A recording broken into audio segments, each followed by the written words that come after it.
because they're kind of cornering him into that one. We'll see if he's still comfortable on that champion, or if he actually makes them pay for banning Jarvan instead of Vi. Olaf picked up here as the first one for as the last ban for Determined Gaming, and EG, they've got a lot to think about here for first picks. You talked about in the last game, Kobe, you can throw a bunch of champions over. They've kind of done what you said, actually. Just leave up all the OPs. All the top laners here are ready to be picked. We've got the Shyvana and the Mundo, and even the Nasus if they wanted to go for some kind of late game farming strategy here. Well, we do get to see Snoopy's secondary jungler. Like you talked about, you wanted an Olaf ban. We're going to get one right here. We'll have to see what else does he feel comfortable on. I almost feel like EG have to snap up Ziggs at this point, but I don't think they want to, which is interesting. I mean, if we want to be fair about it, they actually have games to give away, if you want to talk about it like that. If they want to try something else, they can. I don't think they're going to give away anything. I mean, no. And this I think, is what they should do. They do first pick Ziggs. All right, yeah. So Arthlon definitely is Ziggs player as well. So that's definitely a good pick. And not wasting any time here for DTG. Locking in 2 extremely high priority. We talked about leaving up a whole bunch of these top-rated picks. They snagged 2 of them, the Shyvana and the Lucian, both powerhouse picks for the respective lanes. So the question, Kobe, which player on Determined is going to play Shyvana? Because last time it was Arthlon. I think it will be Arthlon again. We'll have to see if they actually lock in an assassin for Westrise, and that will really show us what he's going to be playing. But they for sure locked in a Lucian, and that is an extremely powerful pick. Like we talked about when it was on the hands of Evil Geniuses, if you get a small lead in that lane, then he can really capitalize on it, and he needs a support that's a playmaker, so he can set him up to have those trades. Yeah, and I think Annie is what everyone thinks of when you think about bottom lanes with Lucian. Lucian Annie's just so good, but I love this. I think Krepo, he's comfortable with Leona, quite obviously, but I think it's actually quite good against Annie as well. And I love the combo of the Leona and the Jinx, because since Krepo loves doing that level 2 all-in, if Jinx levels up her Flame Choppers level 2, then she can chain that stun on top of the Zenith Blade and a Leona stun and completely lock someone down. And we saw the aggression from EG really paying off in the early stages of Game 2 there, so we'll have to see what happens here. Is Determined Gaming going to consider their third and fourth picks now? And looks like Babada maybe going to go back to Old Faithful here, but we'll have to see what they want to go for. They need to very carefully draft here as well. This is their potential final game. Yeah, man, these bottom lane picks have just kind of been rotating around the very specific, powerful ones right now. Not too surprising, I guess. Something interesting could come in, though. Arthlon, like Crumbs was talking about, he was hoping we'd see something new, something exciting. Since Arthlon is such a versatile player, maybe they do give Westrise to Shyvana and give Arthlon the ability to make some plays with Lissandra. He does have Lissandra, something we haven't seen in quite a while, so we'll have to see what happens here. They did go with Thresh as well for Babadub, and I think Krepo's happy with that. I mean, he, again, showed a lot of creativity playing against Thresh in the last game. Trying to think who they actually want to lane against Ziggs, because even Lissandra will get pushed into turret. Ziggs can shove her just as easily as he can shove Orianna. They have the option of putting Shyvana jungle here, because they haven't picked a jungler yet. That's true. So they could be last picking for Arthlon, sorry, and have Westrise on Lissandra. Maybe they're just counting on ganking Pobelter quite early on that Ziggs and capitalizing that way, because Lissandra, she does have the ability to set up ganks very well. She's got mobility very early, pre-6. She also has lockdowns. And I was going to say, I'd like to see Elise actually from Determined as a result, but they actually get snapped up by EG as Snoopy. That's his next jungler, apparently. Yeah, there's the secondary jungler. Very, very strong early game jungler for them. He can get lanes going very, very quickly, especially a lane like a Leona lane, where we talked about the amount of CC that Leona Jinx can bring to the table. If you add an Elise into that equation, it's extremely deadly. So I have to ask you, they've actually let Mundo fall through the picks here, it seems like, because they had the option of picking it. And with Shyvana, they know that it's probably not going to get picked, although it could still get picked here. But they've gone with Renekton instead of the more standard, I guess, Dr. Mundo. I think they're just asking Westrise to show what he's got. Is he going to play a top lane tank? He's kind of daring him to play a top lane tank here. Oh, wow. Akali gets locked in there, and you can hear the crowd shiver. I mean, if your back's against the wall, I think you absolutely go to a comfort champion like Akali. All right, like I said, Westrise has been playing Akali for over 4 years here. He's well versed in how you want to play this champion. Against Renekton, it's a very difficult 1v1 lane, they might be looking for a 2v1 switch, which is difficult to pull off because Evil Geniuses would probably avoid that. And Westrice here, on that Akali, if he does end up in the same lane as Renekton, it's probably going to be a slow early game for him, sitting back, trying to CS from afar with the assassin marks. Yeah, I mean, I actually saw Westrice's Akali in one of the NACL games. He managed to survive a 3v1 dive twice using Twilight Shards. I mean, he knows he's a champion through and through. I feel like if you survive a 3v1 tower dive like that with Akali, it's just poorly played by your opponents, because if they dive an Akali and don't bring vision, she's gonna shroud, so I feel like that's your fault if you mess that one up. Yeah, that's true. I mean, Elise here as well, another aggressive jungler being played by Snoope in this one for EG. I mean, we didn't quite see him go crazy and gank a lot, but he could potentially do that here in this game. This is definitely a jungler that's going to have a lot more early game impact than Olaf, than he did on the Olaf. Even though Olaf with the Ghost has, maybe one very terrifying gank in him, Elise has pretty much infinite terrifying ganks, especially on the mid lane, because there's so many angles that you can go to as Elise, hide in the fog of war, and throw out a full range cocoon that will hit a mid laner, because the mid laners have to CS very short distance from that fog of war. And I mean, that's bad news for Arthalon, unfortunately, because he's been getting punished by Pobelter's Ziggs pretty much this entire series. So we'll have to see what happens. And Pobelter has actually been doing a good job of setting up kills with his satchel charge, too. So if he uses that offensively, then it would be extremely hard for Arthalon. But Arthalon's second teleport here, he might actually switch up, go top. I mean, and this is what we saw when we saw Westrice on Akali. They were effectively trading lanes here. Arthalon would go and be a top laner, and Westrice would usually be a mid laner. So if that does happen, how do you think about that matchup, Kobe? Because it would be Akali versus Ziggs instead. All right, so Akali will get shoved even harder because she is melee range there. But that's something that you're willing to sacrifice if you are an Akali main like Westrice. He knows he'll be a little bit behind in CS during the early game. It's something that you're willing to accept when you play something like Fizz in the mid lane, because he is melee, he is an assassin. You're banking on the fact that your kill potential is going to be more worthwhile. Wow, I just saw something I have not seen in a competitive game, and it is Broken Shard starting with the shield mastery. I don't even know what that thing is called because I've never gotten it, and I've never seen anyone use it in a serious game.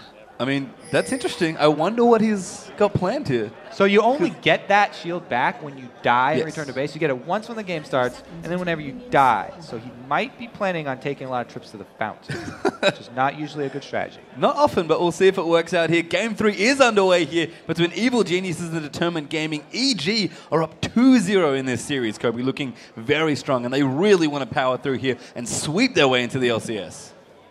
That would be pretty much Krepo's dream right now, sweeping, because they thought it was going to be hard. They thought it was going to be very hard. He was not even that confident coming into this set. They were very, very worried about this DTG team. And it's interesting when you see them on language between the two teams. EG, very serious, very focused, still saying, no, we still need to win one more game. We still determined. They just looked absolutely wrecked emotionally. Did not look happy at all. Looks like nothing too crazy is happening for early Invader. Lots of wards, though, out on the map, Kirby. Lots of trinkets everywhere. Yeah. And we also have a red side start for Broken Shard. In the new jungles, a lot of people just automatically start whatever side their AD carry and support are on, just for extra damage for the leash, because Smite is less damage now. But he's actually starting on the red side, so EG actually won't really expect that, and he might be trying to pull just some very sneaky play with that early shield from his mastery. It looks like the Arthalon's going to take the easy route and get some jungle experience while his lane is being frozen by the AD and support. Yeah, but both top lanes actually doing that. So it looks like we're going to have two different 1v2s here. Renekton down the bottom likely there. Inox is going to go back now. Does a bit of funky pathing there to Snoope, but he's okay. And Westrice actually rotating up now. So I mentioned it before. They seem to like putting Akali in 2v1s because you can be pretty safe there again from the tower dives unless we bring vision. And they were actually not expecting that one. They had Arthalon up top. They thought it was going to be the Renekton up there. But Renekton here, Inox, was also getting jungle experience. And he was also waiting for his lane, his duo lane to push up there. So the early laning, pretty interesting here between the two, but looks like we are going to shake it out and have two different 2v1s here. So in game one we had a lot of turrets getting pushed down very, very quickly. So we'll see what happens here, but Inox arrives just in time here as the waves starting to push in. He'll start picking up some experience, and then we go, level 2. All right, so both the solos are level 2 here. It is a bit harder for this duo to dive at this early in the level, because you already talked about how you can throw down that Twilight Shard, just go invisible. So it kind of negates the early game kill potential that Leona has, because if she goes in under a turret, then she's going to go in all the way. Oh, Pobelter could be in trouble here as Broken Shard's moving through. Big amount of damage. Satchel Charge pops off though. Doesn't quite want to use his flash and doesn't need to. Very nice play there from Ziggs. Yeah, Arthalon not quite able to set that one how he wanted, and since Shyvana doesn't have CC of her own, that's going to be the end of that gank. Yep, and I mean, Broken Shard here, Shyvana's a decent diving champion, but you don't bring a whole lot of CC to the party when you come through. So if you're diving, it's good, but you play well, use your CC intelligently when you get dove, it's not too bad. It looks like both junglers actually going to settle into babysit instead of 3v1 pushing this time. Right, so they are going to share some experience as well. Inox again. And remember, you get bonus lane experience from minions if there's 2 people there, but that doesn't actually work with jungle minions, so they're just being nice and sharing it between themselves, even 50-50. Increasing the team synergy even more by sharing some minions here as Inox going to get pushed in here, but I have to think Jinx, if you're looking for just straight push, must be the better pushing champion. I mean, it's actually pretty even there because Lucian does have a very good passive for taking down turrets as well.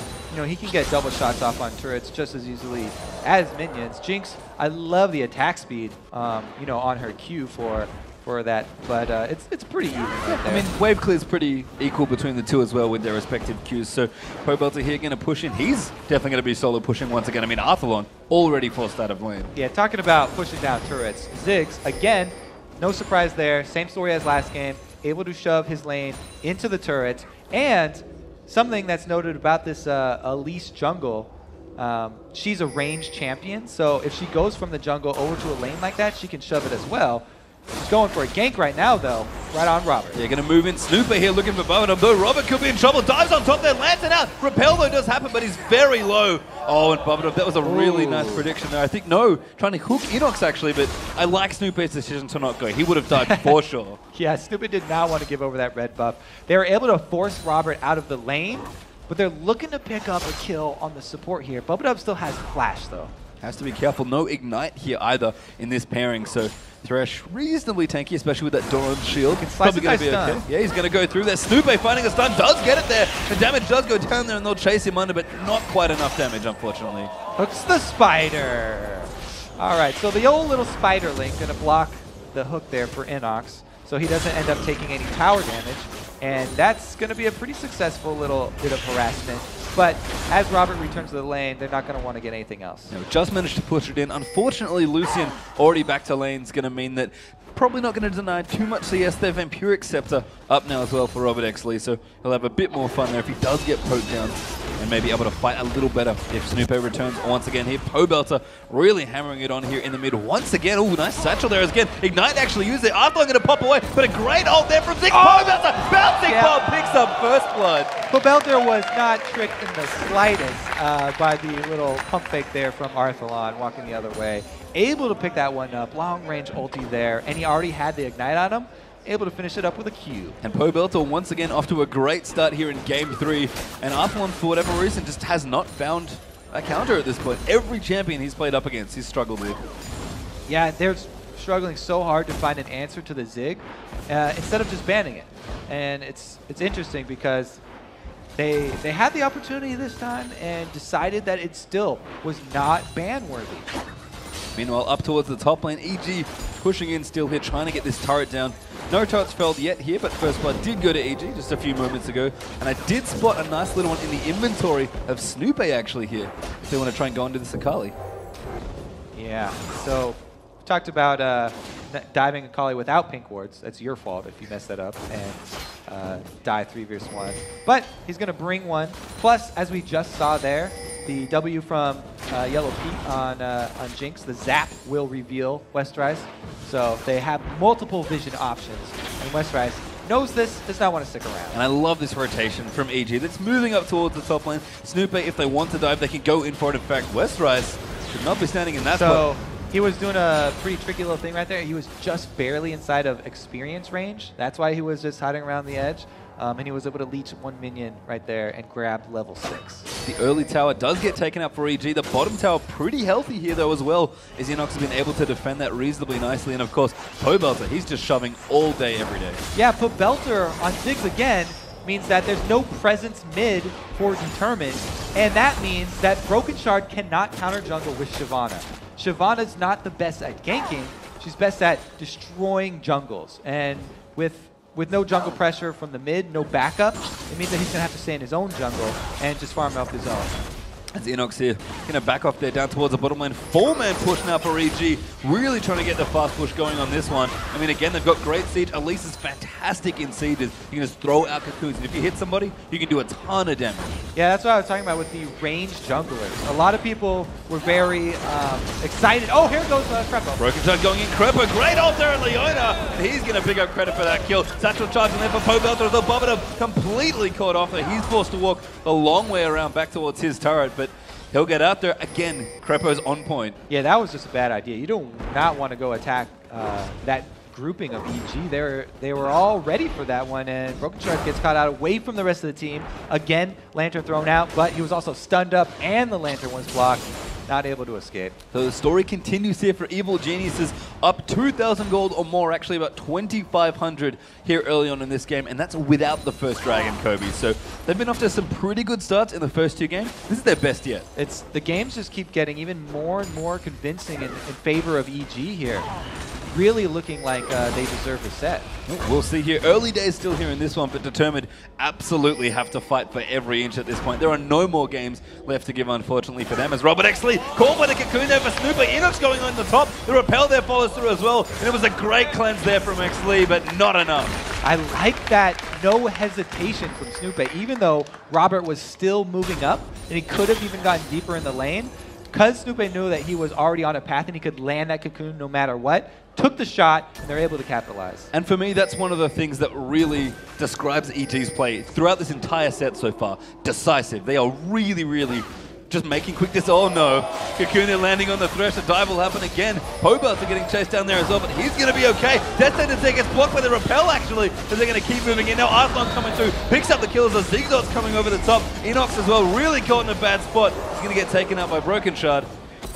Yeah, I was going to say the duo for EG was up top, but now they're not even done here. Arthalon's moving on. Pobelter, can he win this time? No, can't quite get the 1v1. Ignite moving down there onto Arthalon. Is Determined going to go for this dragon now as well.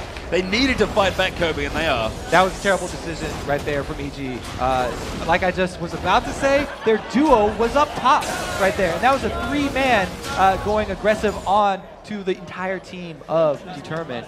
They paid for it, and it was a little bit of what Determined needed to get back in this game. EG do get the trade there after, though. Take out the tower in the top lane there. So 2-0 up in turrets, still just under 2,000 gold ahead. And that seems to be the lead that EG feel comfortable with, given the way they've been playing already in this series. So they'll be happy, but again, it was kind of one mistake from Determined and then one there from EG.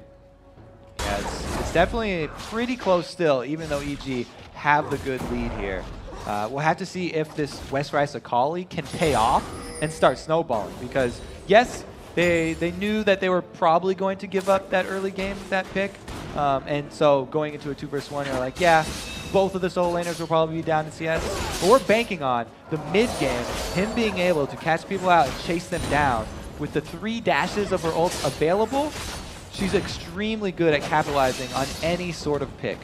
It's kind of interesting, actually, with Akali, because with the way EG have been playing, never mind as Krepo's going in to get Broken Shard caught out this time. Krepo, great combo there with the Zenith Blade plus Soul Player, but they can't quite get the kill done. And it's going to be real hard for him to defend this turret, too. Even though Shyvana does have decent wave clear, 3 members is a lot. Broken Shard caught there again. Zenith Blade does hit on this Super Mega Death Rocket. Comes out there, and Krepo's trying to chase it down, but EG, very smartly playing, will take the tower. Poke there onto Robert X. Lee, and they'll get out safely. So Snoopy focuses on the turret, and they get the turret down, but it means that Broken Shard get away with a little bit life. However, they escape before the rest of Determined get to the area so nobody loses their life. And we've seen very experienced decision-making from EG in general, I feel like. They've just backed away. They've played very safe and very decisively, but they've never really overcommitted here. As Westrise, satchel charge. Repel going to move through. Zenith Blade on top. Pinkward down on top of his corpse. And he's very, very dead as Yellow Pete's going to take that one out. There it is. Keeping that Pink Ward in your inventory. You'll be able to use it sooner or later, and they grab Westrise mid, plus that's going to be the turret. And just such great rotations across the board here for EG. Again, we can't stop saying it. They're playing so cohesively. They're playing like a team that's been together for 2 years, not 2 days, almost 2 weeks maybe. Oh, the Cocoon Land. Bubblegum getting caught there. Satchel Charge moving through his arm. Pobelter slays another one as Broken Chuck will be in trouble. Eats the Chomper for his troubles. But EG just going to continue pushing through now. All right, so EG, yeah, we talked about how, you know, they look like they're playing so cohesively.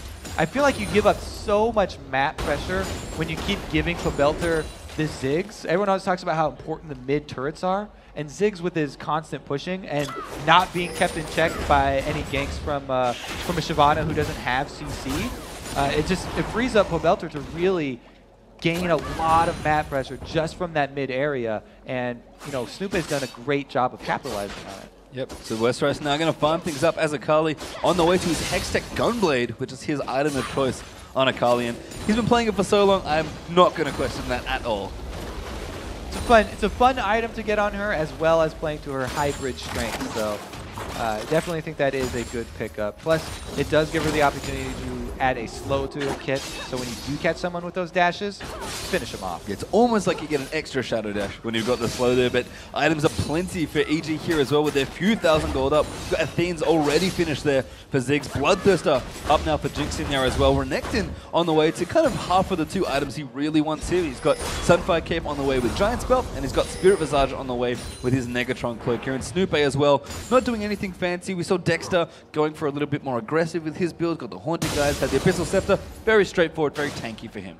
Yeah, he's the least. He hasn't been too heavy on the farm, at least more about pressuring the lanes, getting those ganks off. But yeah, also hasn't been landing the killing blows for those ganks. So a little light on cash, just going with the conservative build.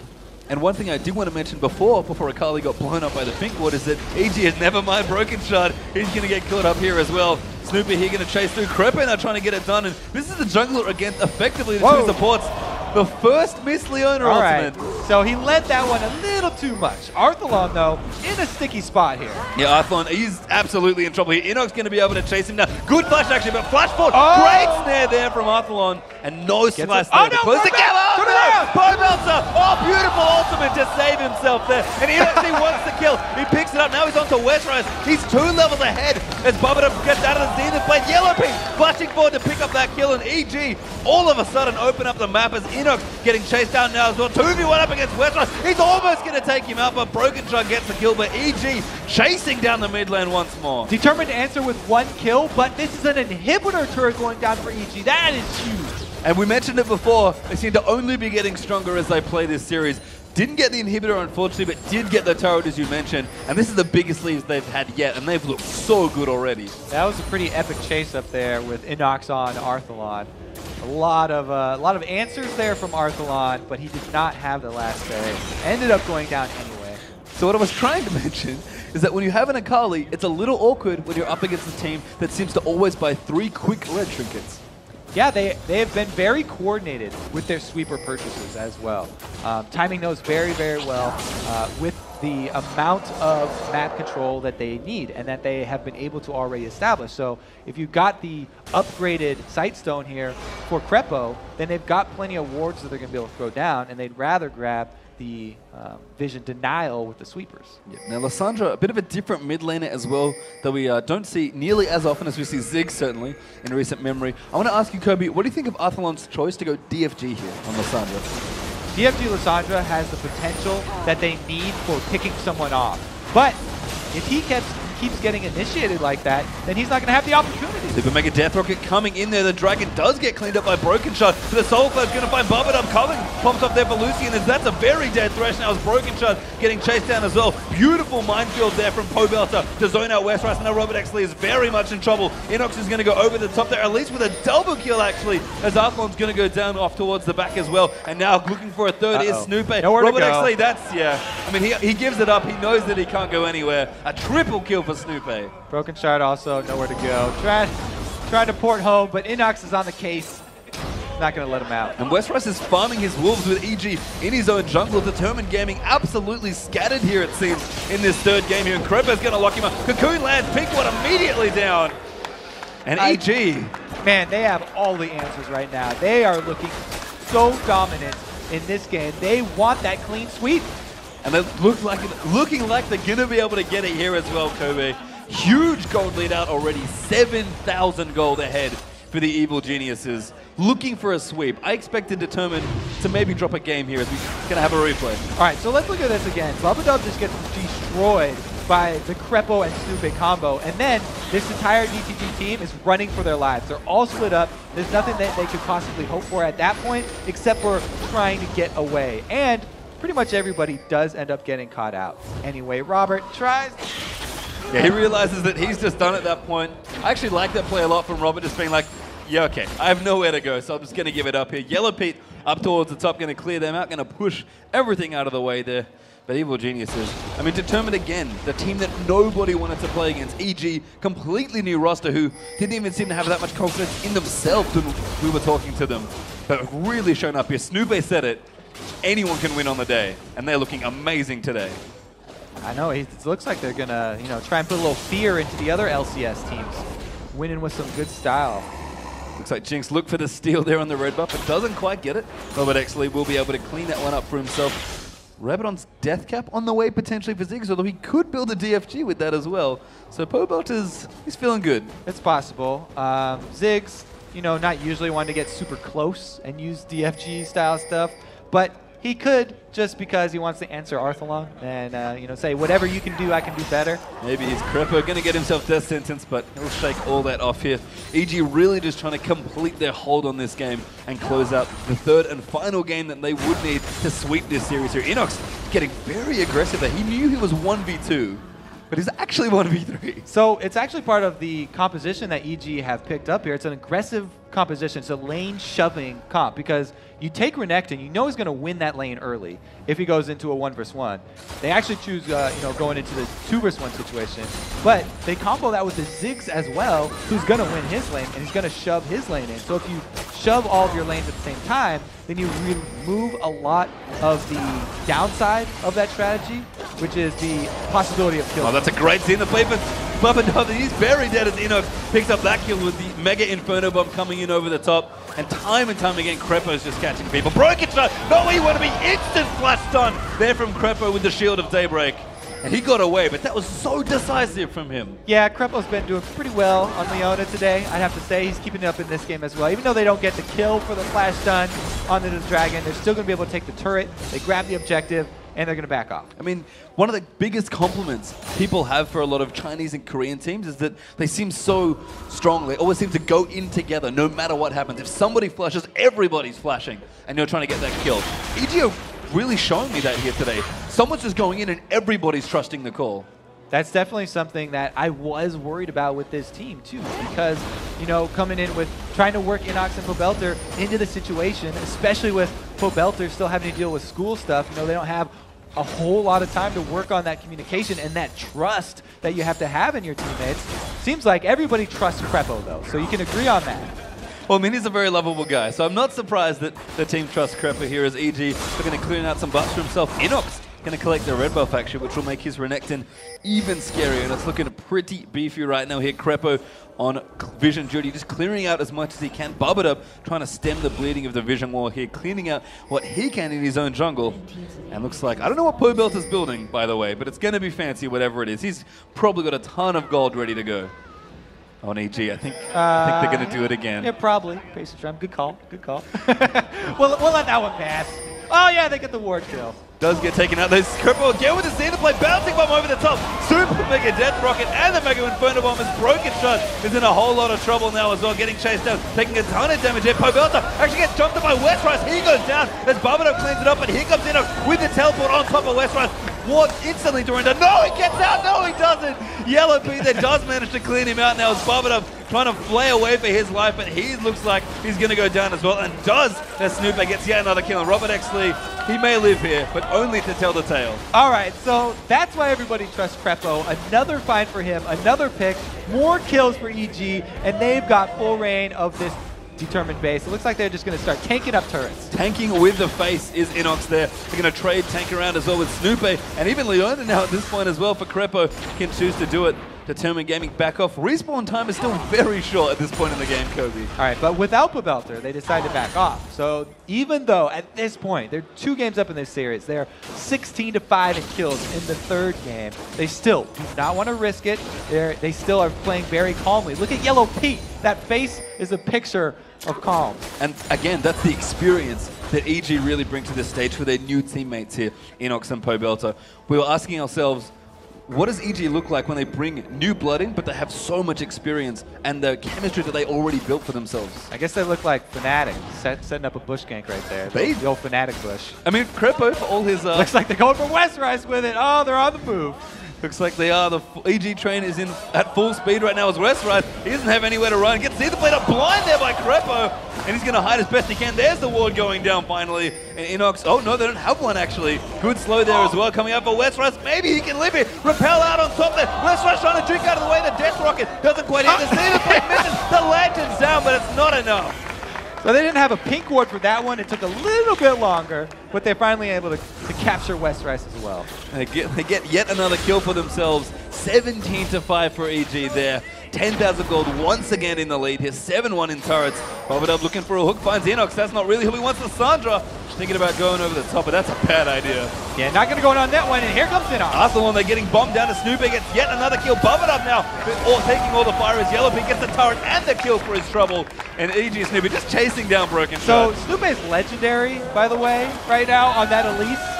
Kills Shyvana mid-ultimate as well with Venomous Bite. And EG, I think they've done it here. They're going to push through for what looks like the 3rd and final game here. Evil Geniuses, you came from Europe, welcome to NA, and they're going to well and truly sweep their way into the LCS. Congratulations to EG, Pobelter and Inox, removing all doubt that anyone had about their play.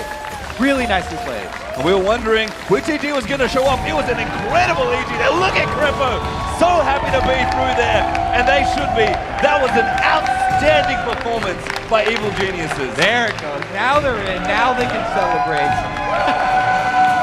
And they really should. That was the one thing we wanted to ask ourselves the entire time leading up to this match. What do Evil Geniuses really look like when we haven't seen them play yet with this roster? They look like winners. They look happy. They do look like winners. This Broken Shot, I mean, determined. They would have had high hopes coming into this match, but not the way it was meant to be, it seems like. All right, so we do have our first new team in the North American LCS. Interested to see what's going to happen in the next couple of days, because we have some more pretty interesting matches here coming up with Coast and Curse both trying to defend their spots. That's true, and it's going to be a great weekend of League of Legends Code. But let's look back at that game now. There we go, the Evil Geniuses. Give them a round of applause. They absolutely deserve it for that performance there. Looking stellar, Kobe. I think we're running out of adjectives to describe this team today. Well, exactly. Like they definitely removed a doubt. Everybody was coming into this with all of the intel on their scrims coming back with such negative results. Wow, they showed up today so big and just kind of crushed the tournament. We did. I mean, who do you give MVP to, though? Because there was so everyone played well, but... I think that's going to have to be shared all around because, you know, yes, Pobelter dominated with Ziggs. Yes, Krepo dominated with Leone and also Annie. And then Snoopy went legendary. All right, the crowd looks like they want to give it to Krepo. Maybe that's just because he's on screen. Maybe, I think so. But looking back here, what could we say about this team moving into the LCS? They look cohesive. I'd say ban Ziggs. That's a good start. Other LCS teams that are watching, ban Ziggs. Ban Ziggs, guys. He's really good. Even though there's going to be a couple more patches, Ziggs hasn't been hit yet in the new patches. So it'll be a similar result. That's true. But just in general, I think Really strong teamwork, surprisingly. Yeah. Some strong performances from Inox and Pobelter in their solo lanes, filling very big shoes, by the way, of Froggen and Wicked. And just aggression, weirdly enough. They actually looked fairly aggressive. So it's interesting you bring up the shoes because the other half of EG, the one that's still over in Europe, Wicked and Froggen on Alliance, they crushed in their games. Even though it was Battle Atlantic and it wasn't a promotion, they crushed as well. So even if you split up EG, they're still winning on both sides of the pond. I mean, looking really strong here. I mean, they'll be happy to know that Alliance won last weekend, and they'll be very happy to be here in the NALCS as well. Congratulations once again to EG, just looking so good. I mean, I want to break down the games a little more, but I don't know what else to say. We kind of said it all already. I just want to again point out the communication, because that was what's so surprising to me. You're talking about how they all immediately jump on a call. If one person flashes, everybody flashes. So they'll follow Krepo, but they also were able to coordinate a Baron steal with just the Annie and the Ziggs. I think that was one of the most impressive, because Ziggs, that's a very long ultimate to try and time in your head. Yeah, I mean, Pobelter showed up, so did the rest of EG, looking really